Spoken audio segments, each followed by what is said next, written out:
analysis paralysis, right? They just start thinking and thinking and thinking. They're frozen from their own thoughts, too many thoughts. And it basically, to me, it all boils down to actually fear. Because if you're thinking, then you're not taking action. And if you're not taking action, then there's no consequence. And if there's no consequence, then there's nothing to be afraid of. The overthinking can be an excuse for actual fear. And same thing with like, oh, I'm a perfectionist. That's also fear. It's fear of not being perfect. And then on top of that, low confidence. You're not sure of yourself, so you sit around and think about doing it instead of actually doing it. So quit thinking so much and take action. You pull out your phone in the morning, and what do? You start scrolling through everybody else's stuff, everybody else's agenda, everybody else's life, and you get trapped into the myopic, looking at that comment and getting sad or upset about it. You get trapped into small things of life, the tasks, the emails, the responses, and all of a sudden you've been pulled into this tiny little myopic to-do list part of your life, and you forgot the being part of your life. When you get to be 13, 14, 15, you're not dealing with your fucking parents anymore. You're dealing with the real world. And the real world will quickly remind you that you ain't shit. And they will give you every fucking reason as to why you can't be what it is you want to be. Sure, stuff is happening. And it's difficult where we are, but we have a power within us to handle this. See, at the end of the day, here's what we know.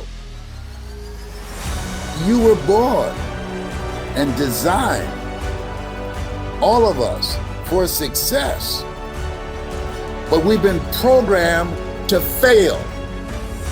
A destiny mindset means that you see your life as consequential, that you believe that you matter because you are fulfilling a certain type of destiny, that there's a future for you, whether that's, you call it legacy or destiny or life vision, or you just believe that maybe there's a higher power that's calling you, but you sense that there's this future space for you in which you get to have a meaningful life.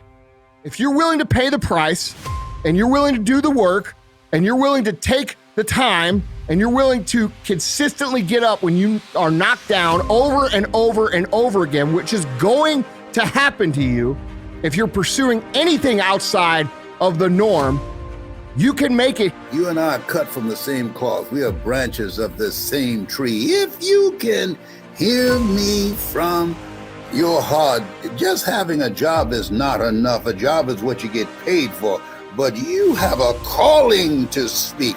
A calling is what you're made for. If you never look to the bigger vision of life, it's hard to ever feel a deep sense of meaning or fulfillment.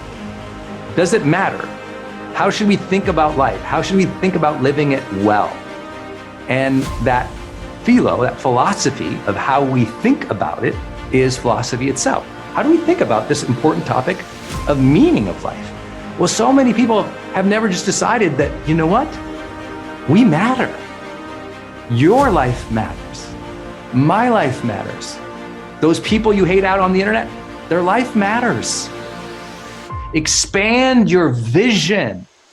And as soon as you expand your vision, there's a different sense of emotion and motion in life. Expand that vision again. Open up that ambition again. If you do the work consistently, if you invest in yourself consistently, and when I say invest in yourself, I don't mean dollars, I mean by reading, surrounding yourself with positive inputs, okay? And then executing positive outputs. And when I say positive outputs, I don't mean happy-go-lucky, ring around the rosy bullshit. I mean work. Communities of violence are created by people, and they can be changed by people. And the secret is to maintain commitment